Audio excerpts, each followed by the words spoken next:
ఓం శ్రీ గణేశాయ నమః. శ్రీమాత్రే నమః. శివాయ గురవే నమః. శ్రీకృష్ణ పరబ్రహ్మణే నమః. శ్రీరామాయ నమః. శ్రీ గురుభ్యో నమః. శ్రీ దత్తాత్రేయాయ నమః. ద్రాం దత్తాత్రేయాయ నమః. ప్రియ భగవద్బంధువులారా, మోహనవాణి ఛానల్ ద్వారా వీక్షిస్తూ ఉన్నటువంటి భక్తులందరికీ కూడా దత్త జయంతి శుభాభినందనలు.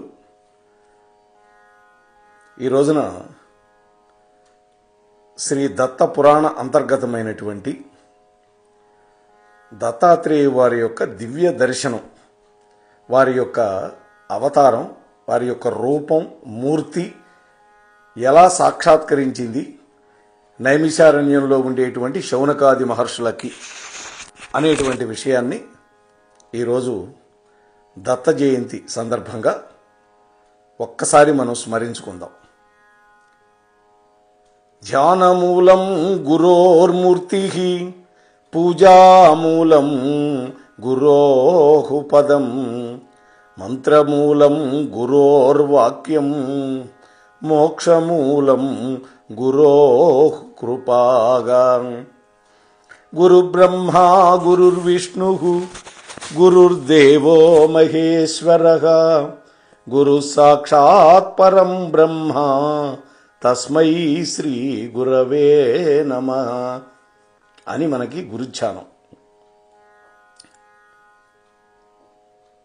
శౌనకాది మహర్షులందరూ కలిసి ఒకానొకప్పుడు నైమిషారణ్యంలో దీర్ఘకాలం సాగేటటువంటి ఒక సత్రయాగం చేస్తూ ఉన్నారు. సత్రయాగం అంటే 12 ఏళ్లు చేసేటటువంటి యాగం. ఆటంకం లేకుండా హోమాలు జరుగుతూ ఉన్నాయి. ఒకరోజు విరామ సమయంలో ప్రశాంతమైనటువంటి వాతావరణంలో ఆ శౌనకాది ఋషులందరూ కూడా ధ్యానంలో నిమగ్నమై ఉన్నారు. అందరూ పద్మాసనాలు వేసుకొని 2 చేతులు ఒడిలో పెట్టుకొని అరమోడ్పు కన్నులతో అంతర్దృష్టిని భ్రూమధ్య స్థానంలో బంధించి శ్వాస ప్రక్రియను కూడా ఒక క్రమ మార్గంలో ఉంచి తేజస్వరూపుడైనటువంటి శ్రీమన్నారాయణుణ్ణి నిష్ఠతోటి ఏకాగ్రమైనటువంటి మనస్సుతోటి ధ్యానం చేసుకుంటూ ఉన్నారు. మనస్సు, శరీరం ఈ రెండిటిని స్తంభింపజేసి శిలా ప్రతిమల్లాగా అత్యంత నిష్ఠలో ధ్యానంలో ఉన్నారు. అంతలో చల్లటి గాలి ఆ ప్రాంతాన్ని పరిమళభరితంగా చేసింది. కోటి సూర్యుల కాంతితో ఒక దివ్య జ్యోతి వాళ్ళ మధ్య సాక్షాత్కరించింది. అదొక అద్భుతమైన కాంతి, కేవలమైనటువంటి తేజస్సు, ఆకారం లేనటువంటి తేజస్సు. కోటి సూర్యుల కాంతితో, కోటి చంద్రుల చల్లదనంతో కలగలిసినటువంటి మహాద్భుతమైనటువంటి తేజస్సు. ధ్యానంలో ఉన్నటువంటి మహర్షులందరూ దివ్యమైనటువంటి అనుభూతి చెంది కళ్ళు తెరిచారు. మెల్లగా ఎదురుగా కళ్ళు మిరుమిరుట్లు గొరిపేటటువంటి దివ్యమైనటువంటి ఒక కాంతి పుంజం. ఆ తేజస్సు 10 దిక్కులకి వ్యాపించి ఉంది.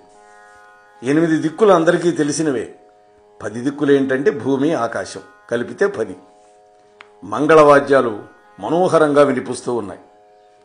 శౌనకాది మహర్షులందరూ ఆ అద్భుతమైనటువంటి కాంతి పుంజాన్ని చూడలేక కళ్ళు మూసుకున్నారు. మళ్ళీ చేతులు జోడించారు ఆర్తితోటి.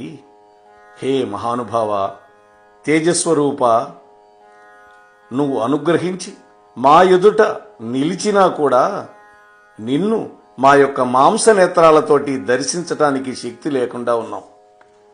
అద్భుతమైనటువంటి ఈ తేజస్సుని మా కళ్ళు తట్టుకోలేకపోతున్నాయి. మా మనస్సులు మాత్రం పరమానందంతో మునిగాయి. ఈ అనుభూతిని మేము ఏనాడు అనుభవించింది లేదు. ఇంతకాలం ఇక్కడ యజ్ఞం చేస్తున్నా ఇలాంటి దివ్యమైన అనుభూతి మాకేనాడు కలగలేదు. ఓ దయామయ, నీ రూపాన్ని దర్శించగలిగే శక్తి మాకు ప్రసాదించు అంటూ ఆ మహర్షులందరూ సాష్టాంగ ప్రణామాలు చేశారు.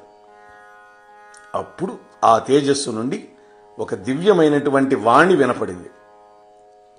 ఓ మహామునులారా, మెల్లగా కళ్ళు తెరవండి అని వినిపించింది.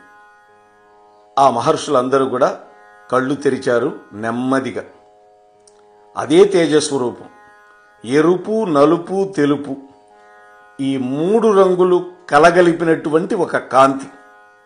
ఆ కాంతిలోనే శ్రీమన్నారాయణుడు దర్శనమిచ్చాడు.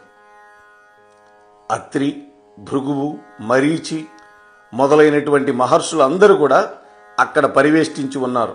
ఆ యాగంలో శౌనకాది మహర్షులతో పాటుగా 4 వేదాలను పఠిస్తున్నారు. ఆ నీలద శ్యాముడు, నీలమేఘశ్యాముడు చిరునవ్వులు చిందిస్తూ ఉన్నాడు. ఆ మహాత్ముడి యొక్క వక్షస్థలంలో కౌస్తుభమణితో పాటు వాసుదేవుడి యొక్క ముఖం మరింత కాంతివంతంగా మెరిసిపోతోంది. కౌస్తుభమణే మెరిసిపోతుంది. ఆ కౌస్తుభమణితో పాటుగా ఆ శ్రీమన్నారాయణుడి యొక్క ముఖం కూడా మరింత కాంతివంతంగా మెరుస్తూ ఉన్నది. 4 భుజాలతోటి శంఖము, చక్రము, గద, పద్మం 4 చేతుల్లో విలసిల్లుతూ ఉన్నాయి. కటిసూత్రానికి బంగారపు తాడు చుట్టుకొనున్నాడు. అలాగే ఆ మొలకి పచ్చటి పట్టు పీతాంబరం వేలాడుతూ ఉంది. దాని అంచులకున్నటువంటి బంగారపు కాంతులు దగదగా మెరుస్తూ ఉన్నాయి. దానివల్ల స్వామివారి యొక్క పాదాలకి ఒక వింత శోభ కలుగుతూ ఉన్నది. శిరస్సు మీద వజ్ర కిరీటం, చెవులకి మకర కుండలాలు, భుజాలకి భుజకీర్తులు, చేతి వ్రేళ్లకి రత్నాలతో తాపడం చేసినటువంటి ఉంగరాలు, మెడలో వనమాల, బంగారపు యజ్ఞోపవీతం భుజం మీద ఉన్నది. వక్షస్థలంలో ఒకవైపు లక్ష్మీదేవి, మరొక వైపు శ్రీవత్సలాంఛనం. ఎడమవైపు లక్ష్మీదేవి ఉంటుంది, కుడివైపు శ్రీవత్సం అనేటువంటి పుట్టుమచ్చ, లాంఛనం అంటే పుట్టుమచ్చ. బంగారపు కొండ మీద కూర్చున్నట్లుగా గరుత్మంతుడి మీద ఠీవిగా కూర్చొని దర్శనం అనుగ్రహించాడు శ్రీమన్నారాయణుడు. సనకుడు, సనందుడు, సనత్ కుమారుడు, సనత్ సుజాతుడు, నారదుడు, తుంబురుడు వీళ్ళందరూ కూడా నృత్య గీతాలు ఆలపిస్తూ ఉన్నారు. జయుడు, విజయుడు 2 పక్కల నిలబడి వింజామర వీస్తూ ఉన్నాడు స్వామివారికి. విశ్వక్సేనుడు జయ జయధ్వానాలు పలుకుతూ ఉన్నాడు. స్వామివారికి విశ్వక్సేనుడు ధ్వజనీకాంతుడు అంటారు ఆయన్ని. మహామునులందరూ ఆనంద పరవశులై చూస్తూ ఉన్నారు ఆ దివ్యమంగళ స్వరూపాన్ని. ఉన్నట్టుండి ఆ నీలమేఘ శ్యాముడు మల్లికార్జునుడుగా మారిపోయాడు, అంటే శంకరుడుగా మారిపోయాడు. వెండి కొండ మీద నంది వాహనాన్ని అధిష్ఠించి పరమేశ్వరుడుగా దర్శనమిచ్చాడు. అప్పుడు పరమేశ్వరుడి యొక్క శిరస్సు మీద చంద్రరేఖ, జటాజూటం నుండి దూకుతూ ఉన్నటువంటి గంగ, శరీరం నిండా పూసుకున్నటువంటి విభూతి, సర్వాంగాలకి సర్పాలని ఆభరణాలుగా ధరించి ఒక చేతిలో త్రిశూలం, మరొక చేతిలో ఢమరు, మరొక చేతిలో కమండలం, మరొక చేతిలో జపమాల, కటిభాగంలో పులితోలు కట్టుకొనున్నాడు. నాగ యజ్ఞోపవీతం, నాగహారాలు, శరీరం నిండా రుద్రాక్షమాలలు, నాగములతోటి కుండలాలు, నాగమంజీరాలు, అన్ని పాములే. ఆ విధంగా సర్పభూషితుడై సర్వాంగ సుందరంగా తెల్లటి మేనిఛాయతోటి నందీశ్వరుడు, భృంగీశ్వరుడు, గణేశుడు, వీరభద్రుడు, షణ్ముఖుడు, సప్త మాతృగణాలు, ప్రమథగణాలు అందరూ కూడా పరివేష్టించి ఉండగా మహేశ్వరుడు దర్శనమిచ్చాడు, శంకరుడు. ఆశ్చర్యచకితులై మునులందరూ చూస్తూ ఉన్నారు. అంతలోనే ఆ తేజోమండలం చతుర్ముఖ బ్రహ్మగా మారిపోయింది. 4 ముఖాలతోటి బ్రహ్మదేవుడు కనపడ్డాడు. తెల్లటి కమలం మీద ఎర్రటి రంగులో సృష్టికర్త ఉన్నాడు. అందుకనే రజోగుణ ప్రధానుడు అంటాడు, ఎర్రగా ఉంటాడు బ్రహ్మ. 4 ముఖాలు, 4 ముఖాల నుంచి 4 వేదాలు శ్రావ్యంగా గానం చేస్తూ ఉన్నాడు. బ్రహ్మర్షులందరూ చుట్టూ కూర్చొని ఉపనిషత్ వాక్యాలను వల్లివేస్తూ ఉన్నారు.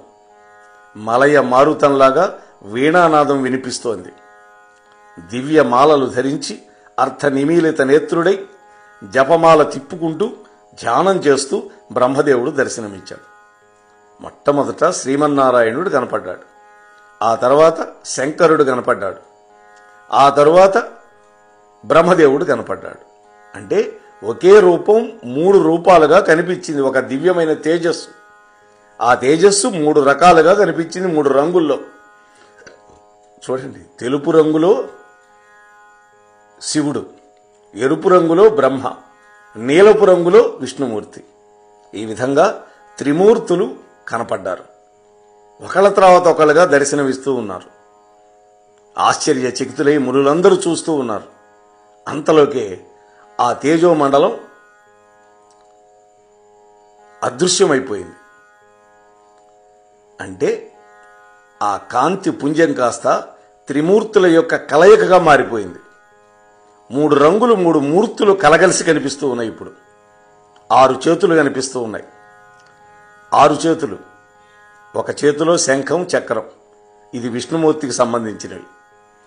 మరొక 2 చేతుల్లో త్రిశూలం, ఢమరకం, ఇది శంకరుడికి సంబంధించినవి. మరొక 2 చేతుల్లో జపమాల, కమండలం, ఈ 2 బ్రహ్మదేవుడి యొక్క సంకేతం. ఆ రూపాన్ని సకల దేవతలు సేవిస్తూ ఉన్నారు. 3 తలలతో ఉన్నదా రూపం. సూర్యుడు, చంద్రుడు, అష్టదిక్పాలకులు, మనువులు, అష్టవసువులు, ఏకాదశ రుద్రులు, నక్షత్రాది దేవతలు, గ్రహాధిదేవతలు, కిన్నెరులు, కింపురుషులు, సిద్ధులు, సాధ్యులు, గరుడులు, ఉరగులు, ఇటువంటి దివ్య జాతులందరూ కూడా ఆ త్రిమూర్తి స్వరూపుణ్ణి పరివేష్టించి స్తోత్రాలు చేస్తూ ఉన్నారు.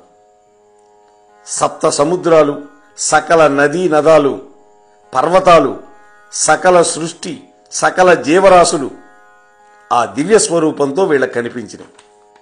ఆ స్వామిలో ఇవన్నీ కనపడ్డాయి. శౌనకాది మహర్షులందరూ ఆశ్చర్యం, ఆనందం, ఈ రెండింటి నుంచి కాసేపటికి గాని తేరుకోలేకపోయినారు. అప్పుడు మళ్ళీ వాళ్ళందరూ కూడా సాష్టాంగ దండ ప్రణామాలు చేస్తూ, హే మహానుభావ, హే త్రిమూర్తి స్వరూప, ఈనాడు మా జన్మలు ధన్యమైనాయి. మేము ఇంతకాలం చేస్తున్నటువంటి యజ్ఞానికి మాకిప్పుడు ఫలితం లభించింది.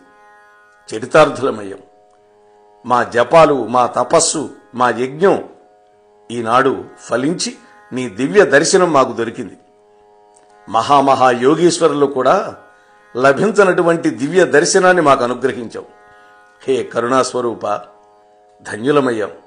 ఓ దేవాధిదేవ, భక్తితోటి మేము చేసేటటువంటి షోడశ ఉపచారాలు స్వీకరించి మమ్మల్ని కృతార్థులు చేయమని వినయంతో మేము అభ్యర్థిస్తూ ఉన్నాం అనగానే ఆ త్రిమూర్తి స్వరూపుడైనటువంటి దత్తప్రభు చిరునవ్వుతోటి తల ఊపాడు.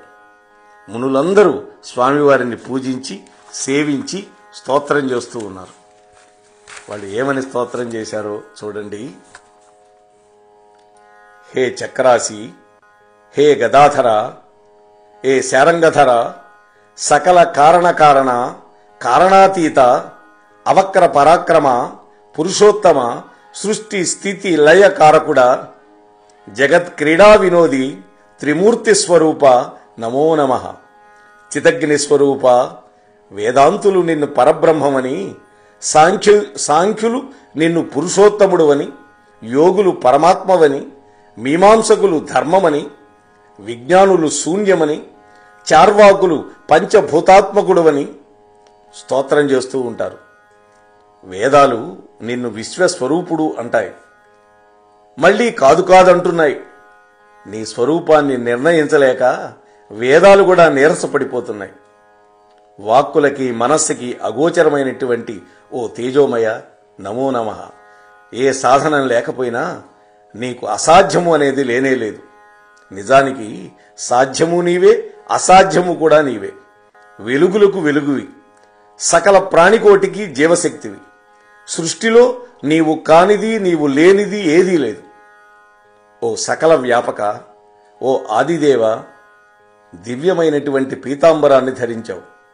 సువర్ణ కాంతులు విరజిమ్మేటటువంటి శరీరము నిండా బూడిదను పూసుకొనున్నావు. కోటి సూర్యుల కాంతితో వెలిగిపోతున్నావు. నీ పాదాలను స్మరిస్తే చాలు కదా, భవరోగాలు నాశనమైపోతాయి. హే కర్మఫల ప్రదాత, హే కర్మసాక్షి, అరిషడ్ వర్గాలను జయించి సమాహిత చిత్తులైనటువంటి నీ పురాణ గాథను ఎవరైతే వింటారో వాళ్ళందరూ కూడా సంసార సముద్రాన్ని అవలీలగా దాటగలుగుతారు. హే ఆనంద స్వరూప, హే అమృతమయ నమో నమః. శ్రీమన్నారాయణమూర్తి యొక్క నాభి కమలం నుండి ఉద్భవించి రజోగుణ ప్రధానుడవై కర్మఫలానుసారంగా నీవు సకల చరాచర సృష్టిని చేస్తున్నటువంటి వేళ భవబంధ విముక్తులైనటువంటి బ్రహ్మర్షులు, యోగీశ్వరులు నిన్ను స్తోత్రం చేస్తూ ఉంటారు. హే సృష్టికర్త, నామస్మరణలో భక్తుల యొక్క పాపాలను పటాపంచలు చేసి భవసాగరాన్ని అనాయాసంగా తరింపజేసేటటువంటి సత్వగుణ ప్రధాన, స్థితికారణ శ్రీమన్నారాయణ, ముముక్షువులందరూ కూడా నిన్నే ధ్యానిస్తూ ఉంటారు. ఉపమన్యువు అభ్యర్థిస్తే ఆనాడు పాలసముద్రాన్ని ప్రసాదించినటువంటి దయామయుడివి.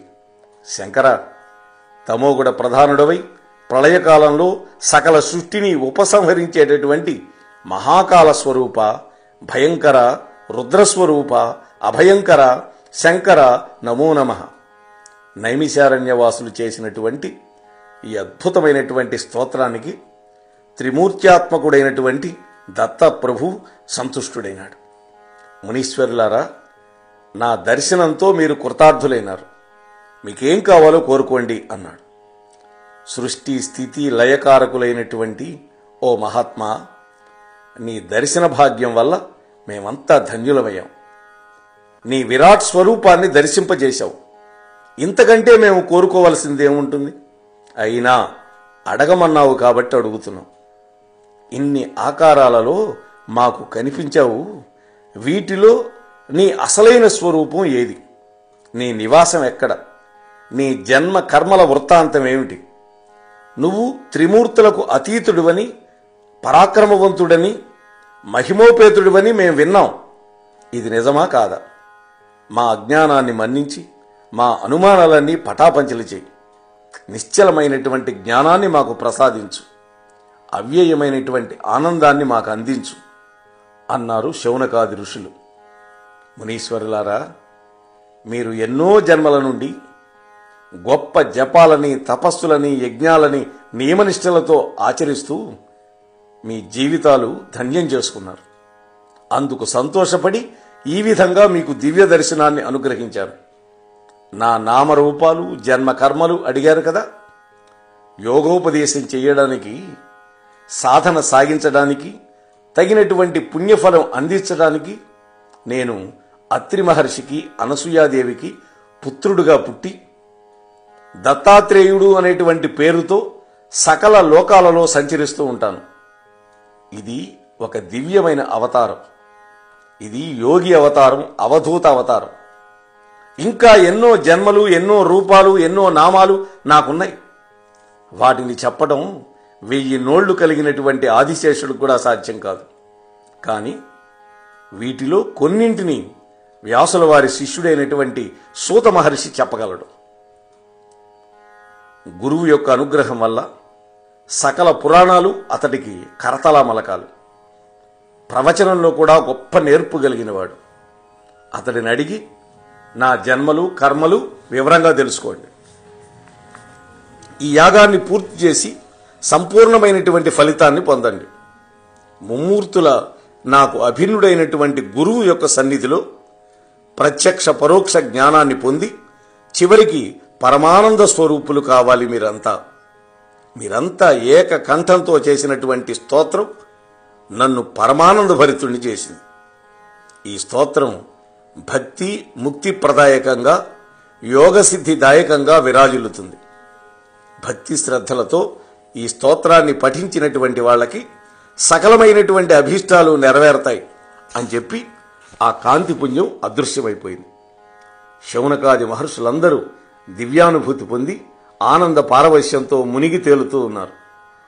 అంతలో నైమిషారణ్యంలో ఉన్నటువంటి బ్రహ్మచారులు అక్కడికి వచ్చారు. అంటే కొంతమంది మునుల యొక్క కొడుకులు వాళ్ళంతా సమిధలు, పండ్లు, దుంపలు సేకరించడానికి అడవికి వెళ్లారు. వాటిని తీసుకొని అక్కడ వాళ్ళు దర్శించినటువంటి అద్భుత దృశ్యాలని వెంటనే మహర్షులకు చెప్పాలి అనేటువంటి ఆతృతతోటి ఆశ్రమానికి పరుగు పరుగున వచ్చారు. ఆనంద సాగరంలో ఉన్నటువంటి మునులకు వాళ్ళు నమస్కరించారు. మునులకి భగవంతుడి యొక్క సాక్షాత్కారం అయింది. ఓ గురువర్యులారా, రోజు చూసేటటువంటి అరణ్యం ఈరోజు మాకు వింతగా కనిపించింది. ఎక్కడ క్రూర మృగాలు లేవు. పండ్లు, కాయలతో విరగబూసినటువంటి చెట్లు, రంగురంగుల పూలతో లతలు, కలువలు, తామరపూలు గుట్టలు గుట్టలుగా ఉన్నాయి. సరోవరాల్లో హంసలు ఆనందంతో కళకళలాడుతూ ఉన్నాయి. అడవిలో ఎటు చూసినా సరే పురివిప్పినటువంటి మయూరాలు నాట్యం చేస్తూ ఉన్నాయి. ఇదివరకటి అడవిలా లేదు మహానుభావులారా. సాక్షాత్తు దేవేంద్రుడి యొక్క నందనవనంలాగా మారిపోయి ఉన్నది. ఈ వింత మీకు చెబుదామని, దీనికి కారణమేంటో మీరు చెబుతారని పరుగు పరుగున మేము వచ్చాం అన్నారు ఆ మునికుమారులు. ఈ సందడితో తేరుకున్నారు మునులు. నలువైపులా దృష్టి సారించారు. శిష్యులు చెప్పింది నిజమే. నందనవనంలాగా మారిపోయి ఉన్నది నైమిషారణ్యం. ఇదంతా కూడా దత్తాత్రేయ స్వామి యొక్క సాక్షాత్కార మహిమ అని వాళ్ళు గ్రహించారు. జరిగిందంతా శిష్యులు కూడా చెప్పారు. వాళ్ళు మా అదృష్టమే అదృష్టమంతూ పరవశించిపోతూ ఉన్నారు. కానీ ఆ బ్రాహ్మణ కుమారులు ఒకవైపు ఆనందం, మరొక వైపు దుఃఖం పొంగి వచ్చినాయి వాళ్ళకి. అంటే తమ గురువర్యులకి స్వామి యొక్క సాక్షాత్కారం లభించింది, అది వాళ్ళకి ఆనందమే. కానీ తాము ఆ సమయంలో ఇక్కడ లేనందువల్ల వాళ్ళకి దుఃఖం పొంగి వచ్చింది. సరిగ్గా అదే సమయానికి మనం అడవికి వెళ్ళాలా? అయ్యోయ్యో, ఎంత దురదృష్టవంతులం మనం. మళ్ళీ ఎన్ని జన్మలకి ఈ అవకాశం మనకు దొరుకుతుంది? ఇంతకాలంగా చేస్తున్నటువంటి వేదాధ్యయనం, గురు శుశ్రూష, ఆశ్రమ సేవ, జపతపాలు పరిపక్వం కాలేదు మనకి అని వాళ్ళు ఏడుస్తూ ఉన్నారు. ఆ విధంగా విలపిస్తున్నటువంటి శిష్యులని ఆ శౌనకాది ఋషులందరూ జాలిపడి ఓదార్చారు. నాయనా, మీ గురు శుశ్రూషా ఫలితం వృధాగా పోలేదు. శిష్యులు కాబట్టి మా పుణ్యంలో మీకు కూడా భాగం ఉంటుంది. సత్సాంగత్యం సత్ఫలాలను ప్రసాదిస్తుంది. సమయం వచ్చినప్పుడు మీకు ఆ ఫలితాలు, ఆ ఫలాలు తప్పకుండా దక్కుతాయి. పరాత్పరుడు కటాక్షిస్తాడు అని ఊరడించేసరికి శిష్యులంతా కూడా ఊరడిల్లారు. సాయంత్రపు విధులన్నీ ముగించుకొని ఎవరి కుటీరంలోకి వాళ్ళు వెళ్ళి విశ్రమించారు. మరి ఆ తర్వాత ఏం జరిగింది అనేటువంటి విషయాన్ని రేపటి రోజు మళ్ళీ మనం కలుసుకొని చెప్పుకుందాం. ఇది శ్రీ దత్త పురాణం. ఈ పురాణంలో ఇవాళ స్వామివారి యొక్క దివ్యమైనటువంటి భవ్యమైనటువంటి రూప సౌందర్యాన్ని మీతో పంచుకునే ప్రయత్నం చేశాను.